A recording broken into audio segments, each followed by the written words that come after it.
If you've got a question, the voices of resin are here. Oh, PlastChicks. PlastChicks is an SPE sponsored podcast. Hi, welcome to this dark room at Yesterday we were recording in this gorgeous boardroom up on the 20th floor. Today we're in the basement in a closet, and our guest thought she wanted to make sure that we weren't going to beat her up. She actually asked not to lock the door, so we have it propped open for reasons. If the lights go out, everything's going to be fine. We're okay. I think we're actually in the tornado shelter. Oh, we're fine. We are safe. I'm Nebel. I'm Mercedes Landazuri, and with our powers combined, we are PlastChicks, the voices of resin. Here at Antec again. We're here at Antec, still at Antec. We got a couple more episodes to record, and who knows if they will be in a basement or in a gorgeous boardroom. It depends. It's a surprise to all of us, in all honesty. Yeah. So we have a very special guest with us today. I met you when the person I was with told you, oh, Donna Davis, said congratulations. And I said, oh, did you get on your service member? Which is a nice, Which is a nice thing. It's a great thing. It's would love to get that. But then, as the habit with all our guests, made it even cooler. Yeah, the Plastics Hall of Fame. So Plastics Hall of Fame. So I think you're the only woman in this class of inductees. This round, that's great. For 2024, and we're looking forward to that at NPE. But anyway, I didn't actually introduce you, so we got to introduce. Typical, very, very us. So this is Wendy Hoenig. She is the CEO at H&H Business Development. Thanks so much for joining us in this little crowd. It's great to meet you guys. I've watched a bunch of your, listened to a bunch of your podcasts. Great to be here. Thanks so much. Well, so congratulations on being inducted in the Hall of Fame, because it is super cool. And we like when we can personally say we know someone being inducted, and then we just will use your name as bragging rights for the rest of the year. It's always good. For the rest of the year. So Decades. Yeah, probably. It's probably gonna be a lot longer than a year. So just if people say, it's fine. So what does this mean to you personally and professionally to be inducted to the Hall of Fame? Wow. When Maureen called to congratulate me, I was just overwhelmed. Maureen Steinwell? Maureen called. She was one of my sponsors, along with Tim Wilmer. And so I've always admired these guys. These guys have been kind of role models for me.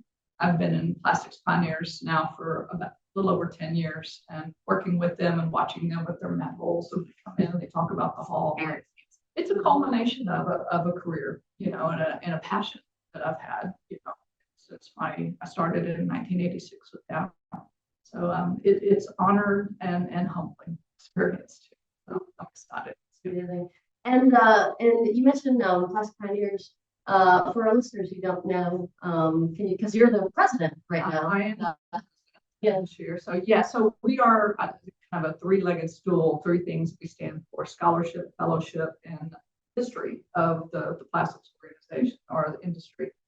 So we give back scholarships. Last year we gave $60,000 in scholarships to 20 students that are going into plastics industry. So we're giving back.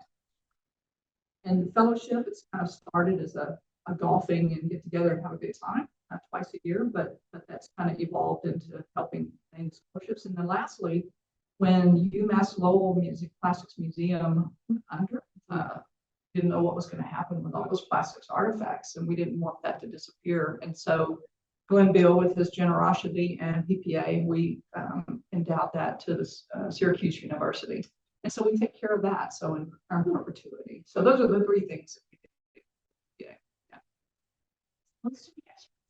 It really is cool. You should see it. So sorry. You mentioned Dow. You were at Dow for about 25 years. I was. So it was one of your first. I was right out of school. In fact, I did 2 internships beforehand. So that's a really important way to get into industry, is to do those internships. You get to see the culture of the companies you want to check out, and they get to see you do your thing. And they invited me back full time. So I went in straight after I got my bachelor's degree, and I kind of worked my way through up through the industry, went between R&D, TS&D, or technical service jobs, to business jobs, kind of went back and forth. And so I kind of made my career on being an integrator, translator with my material science background, but also my business acumen. So kind of worked my way back and forth between those disciplines over the years. And when you were with Dow, you and or your R&D team won 4 R&D 100 awards. Yeah, so very proud of the teams that we worked with, from polypropylene kind of based resin kind of things to more downstream plays like enclosure and fiber solutions, etc. So yeah, we're R&D 100. So That's amazing. And you've won some awards since then. yeah, we won one more from Pete Pano for R&D 100. So multi-year films, a couple of Edison awards for innovation. And the women breaking for myself, the women breaking the mold from Plastics News. That was a big surprise and an honor for them in 2018. I guess I'm the only woman not breaking the mold in this closet. So you have it. But it's not a matter of time. The paperwork's in. So can you share a memorable experience project beyond the award stuff that you feel like has I think one of the things that I'll just tell you about kind of multiple projects. One of the most important things it did in the transition of Dow, a chemical company, to now Dow Inc. Was this acknowledgement of we needed to be facing the market. So in the ventures and business development organization I was running as technology director and then later as business director, we were doing all those assessments behind the scene, as looking at global megatrends in the industry and saying, what do we need to do to align our technologies, not just come out with whatever cool new polymer, but whatever offering we could put through it from the power of the Dow Chemical Company. And so that really served as the baseline for them now to be aligned into what's now the PAC Studios, a packaging group that they do. And they do all this market-facing kind of industry alignment. And I think that was a very powerful thing to help in that transition. And it helped everybody's mindset, all the researchers, all the business people, to kind of go, we need to be doing this differently in the future. really keeping those megatrends as a North Star? Yeah. So it's better than just doing products offered. It's far better from a position standpoint and overall value creation. And I think I think that speaks to like your really strong background in business. And, you also have that, background. I'm trying to think of a different, but I am just like, there, wow, okay, there we go. So you've launched a lot of new businesses, product lines. What are the key strategies that you identify? You kind of mentioned the megatrends, that, but like, what are the things you use to identify and develop those winning technologies? Yeah, so we did a whole series of things, and that's what the Ventures and Business Development Group was really all about. Was if you don't love something at the beginning of a project, it may not fit necessarily in a particular business unit, and they may not want to be funding it because they're running businesses, right? So we were an organization where it was kind of central, corporate, kind of big things that we wanted to invest in, big ideas and big technologies that were being developed. And we either spin them to a business in partnership with them, or we spin them out for a licensing kind of play. So there were a whole series of things that we worked on over the years that were quite different and innovative, kind of challenging the old school way of doing things. And we did it successfully, I think, because we chose to have business teams, people that were on the business already, sitting in those evaluations. So it wasn't a run over to the fence to say, hey, I got this cool new thing, and throw it over and hope for it to live and do well. Right? It was more of we're doing this in partnership so that you can grow the next great thing in your business. So I think it was far more successful. Yeah, I think you're right. And too many times, one silo or the other goes with the new product, and then it's like, well, that was a flop. And it wasn't a flop because of or the way we tried to do it, or the methodology we had in place. So that we were that, I'll call it incubator, to love the baby till it was kind of a toddler, right? And running along and doing great. And then you give it to the business, or you give it to a licensing partner. Say, hey, this is great. It's going to make you a lot of money. And they can see it, they can feel it, right? digging way deep into the Google stalking that we did of you, back to college. Right, we're not talking. That's how we met. But back in college, you at Rice University, you really were the captain of the football and softball teams. Is that correct? And and I'm not Titusson. I would I mean, obviously, when you're playing competitive sports and especially in the role of a captain, you have to be a mentor of sorts. You have to be a leader. You mentioned Maureen Steinwall is a leader of yours. Obviously, you're involved in a lot of these associations. So mentorship seems to be a big part of your career. How do you approach mentoring, and what advice? Yeah, mentoring is such a critical thing, to be mentor of someone and to be a mentee. Even today, as old of a lady as I am in industry, I still have my right. Still, I feel she and I have a great rapport. But I think the chemistry that you build with the person that you're going to interact with is so special.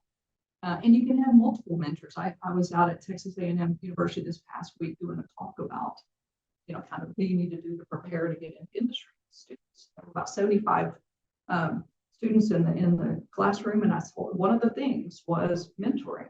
And I said it's so critical that you find that person you have that chemistry with, and it can be for multiple things. I had one or three different mentors that were really impactful in my career. One was a lady that kind of talked to me about, growing up as a woman, as a strong leader, and being a mom and working mom and all the things. So I kind of interacted with her in that respect. One was a guy that was one of the best people leaders I've ever worked with. Just an amazing guy. He knew the technology, he knew all the industry, but he knew the people, and he knew how to get the best out of the people. And so he was my people management. And the other guy was kind of my science partner guy originally, but he was really my scientific mentor. Because he knew intellectual property strategy. I learned a tremendous amount about patent strategy for him. And so those people that you find that are in your life, and you kind of walk through different people over your life career. And enriching different facets of your career. So I told them, I said, find those people that are special to you. And then remember to give back on your own. You're going to become the mentor, as you walk through your career, you become. And so that's how we give back.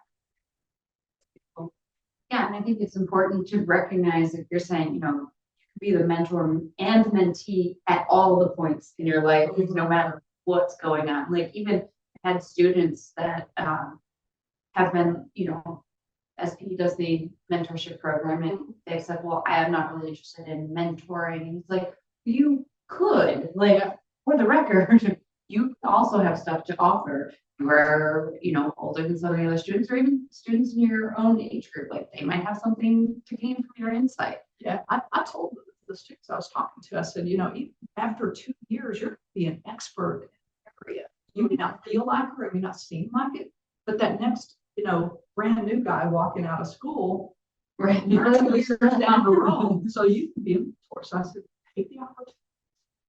no matter what your imposter syndrome says, you're technically an expert. Not to go on and on about your awards, because they are wonderful and amazing, but circling back to your awards, how have these awards really felt when you receive them? How does that influence how you interact with your team, or how you interact with the rest of your daily life? Well, I take them very much to heart, in that I need to make sure that I'm being that representative leader and being involved in groups I've been recognized by. So I think that's a very important part of what I do. And that's part of kind of why I'm here and interacting in the industry, kind of giving back and wanting to get more involved now in SPE. It's probably the one place that I haven't spent as much time in the last few years. I've been in and out of SPE and NTEX and NPEs, things over the years, but I absolutely think that it's important as a woman to represent. There's not so many of us that are in the hall, or that's in the PPA for that matter. So I think letting people see that it's possible. You show them the possibility by being a strong leader in each of those organizations. And speaking of leading, you founded this company, H&H. Can you tell us more about the company and the role it plays in providing technology and business assessments for private equity, venture capital startups? Right. Yeah. So my husband and I, after we left out, his group was being sold off, so he retired officially and went to another organization. And I was kind of standing saying, what's my next chapter, right, for myself? And I really didn't want to go back into the corporate environment per se. I wanted to be more entrepreneurial. That's what I was doing, ventures business development, when I retired. And so I said, that's what I'd kind of like to continue doing. I enjoy the technical sales piece of this whole thing, technical assessment, but I'd love to work more in the startup community or in the private equity, spitting out these things that were kind of recipients of some of the things that we were throwing out from down, right? So I said, I don't want this to go. So in 2010, I decided I'm just going to hang my shoes up, right? So ever since we've been doing technology and business. So before private equity or before funding agents put money down, they'll come to our company and we will do those assessments for how you really get technology really feel, look, taste, and see before they put big money down. And so that's the space we work in. Yeah. And occasionally part of my business model, I said, would be we might jump into startups somewhere along the way. Mm-hmm. And so we've done that, my husband and I both, 2 different times. We moved to Austin and we jumped into a carbon nanotube startup to help them get off the ground. Oh, wow. Where we could play officer roles or significant project leadership roles, help commercialize it, get money. And then we did it again with Peak Nano in Cleveland for a year. And we immersed ourselves in doing that with them. So then we pull back and I run the company, look for the next great chapter. Excellent. Yeah, Peak Nano, I'm a big fan.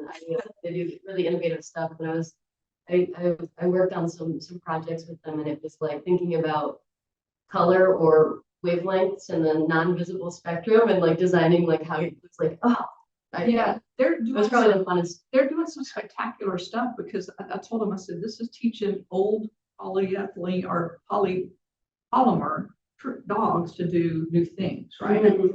Optics, you never seen where you create a film that's 4,000 layers thick, just a film. You stack it up 300 or 400 pieces high, you mold it. Now you have 1.2 million layers in an optical lens to shine through. It's amazing. Plastic new tricks, so really cool stuff. And then the capacitor films, they have a whole division. So it's really out of the box, something that you typically don't see. And so that's what kind of piqued our interest. So,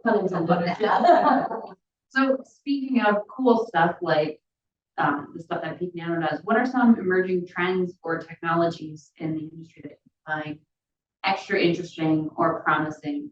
Because I feel like if you think it's cool, then it's got to be. We should pay attention. Yeah.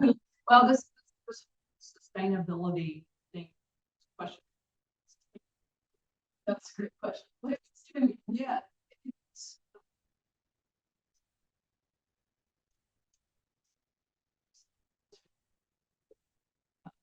Advanced manufacturing, taking it back from pyrolysis to bioplastics. It's a whole other things, but we've been developing these technologies for years. Mm-hmm. And so now we can take them off the shelf where they're really needed and really implement them and put them out there to create new value for companies in the future. So that's one thing that's just huge. The other one was we were standing there talking about advanced manufacturing, additive manufacturing versus injection molding. It was a great presentation earlier today, and he was doing contrast between injection molding and additive manufacturing. How do you get the most out of each one? That was one of the best talks I've seen in quite a long time, but I think that's going to fundamentally change the way industry works in the molding side of it. So, what advice do you have for professionals who are looking to transition from a corporate role into more of an entrepreneurial role or consulting in the class? Okay, yeah. Wow, it's a huge transition. How scary was it? It was a little scary. It was a little scary. But I'd been kind of working in that space, kind of entrepreneurship within a corporation, but you kind of still have the protection of, the major corporation dollars, and you can do different things along the way. And Your health insurance. yeah, when you put yourself out there in the startup, it's all you, right? It's all the funding that you have to go get. Sometimes you have to take out the trash, and sometimes you have to clean the machinery up. You're wearing a myriad of hats. You don't have some of the support network that you had in a large corporation. You don't have some of the analytical support. You don't have some of the things, Resources. yeah. So it's a very different experience. It's also front end, a lot more ambiguous, a lot more, every day's a little bit different challenge, and so for people that are comfortable in that environment, it's spectacular. It's a wonderful thing. For people that are more on the optimization and every day I want it to be the same, don't jump. It's overwhelming. It's not where you probably want. I tell you, what's here, in your tummy, in your gut, what's the most thing that motivates you? It ain't for me. She's getting panic sweats all the time. It's your effort. So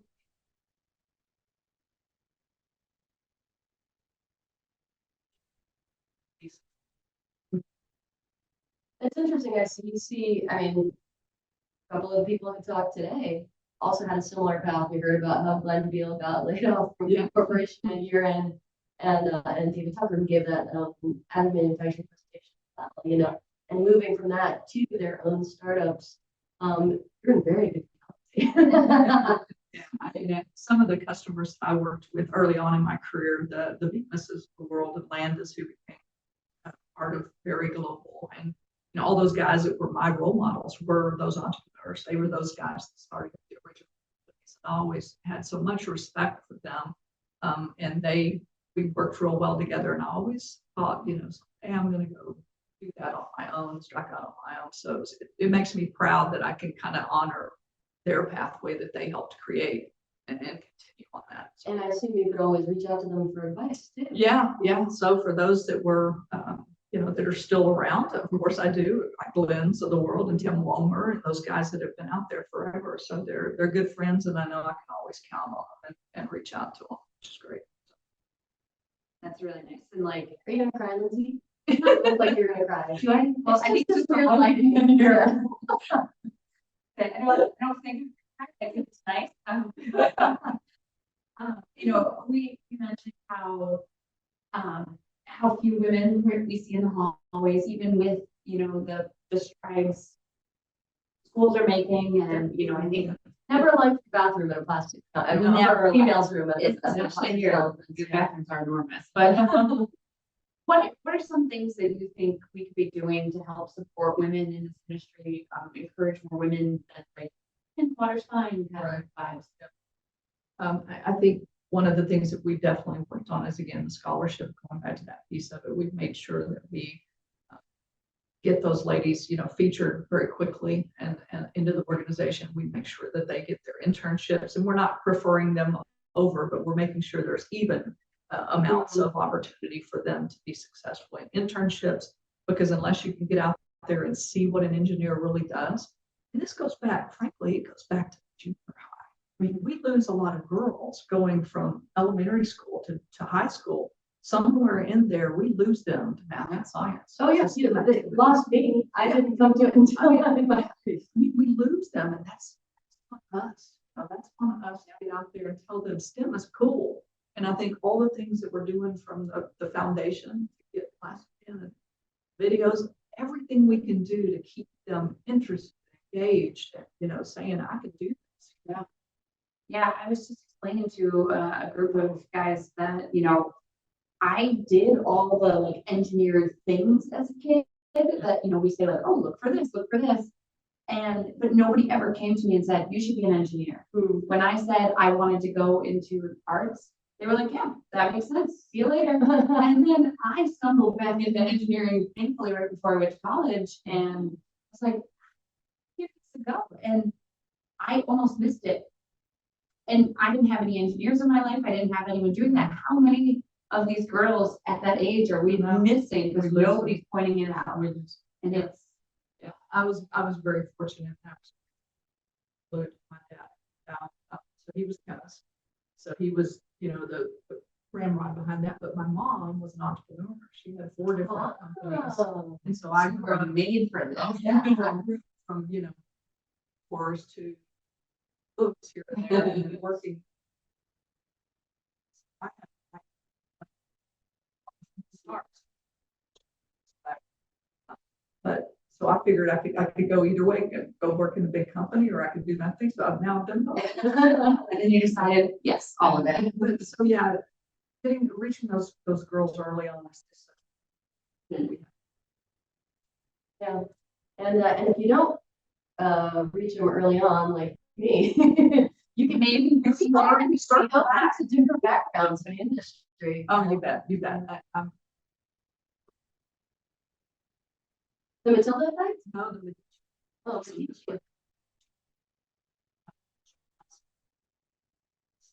late 80s, early 90s, but it was all about the Medici family in Italy, right? And so they built Florence. So the way they did that was they brought architects, artists, engineers, chemists all together to work to build this ultimately beautiful city and city of science and art. And so he talks about the need to bring all those different groups of people together to have the most innovative, to have the breakthrough kind of happen quicker and more effectively. And so I use that as a talking point in a lot of my talks, because I said that's a very powerful thing. it is. That interaction between all those different groups, and acknowledging that one kind of style of thinking is not the most effective is a great way to build a team. And I try to keep that in mind when I'm putting teams together to work on different projects. That's amazing. I'm going to use that all the time. I know. I'm like, well, now here's Mercedes' go-to story. So we're about out of time for today, but one last question. So looking ahead, what are your goals and aspirations for the future of H&H and your continued impact on the plastics industry? I mean, well, you reached the Hall of Fame, and then you can just kind of like, Listen, if I reached that, I would just skyrocket down. Yeah. Yeah. Both my husband and I will continue. Not working full time anymore, but we're doing things happy, following our passion. We both are passionate about plastics industry, and a whole myriad of different markets within that. But part of my next chapter is going to be giving back. So spending more time with groups, PPA to the whole to SPE, et cetera. spending more time with your president. Yeah. So you're already president. Yeah.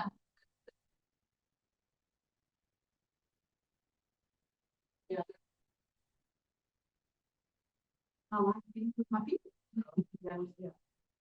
Yeah, I've noticed the people that you hang around with. They're pretty good people. Well, Wendy Hoenig, thank you so much for joining us on the podcast today in this scary little room. And for the record, if nobody sees her after March 5th, it's not on It's our not. face.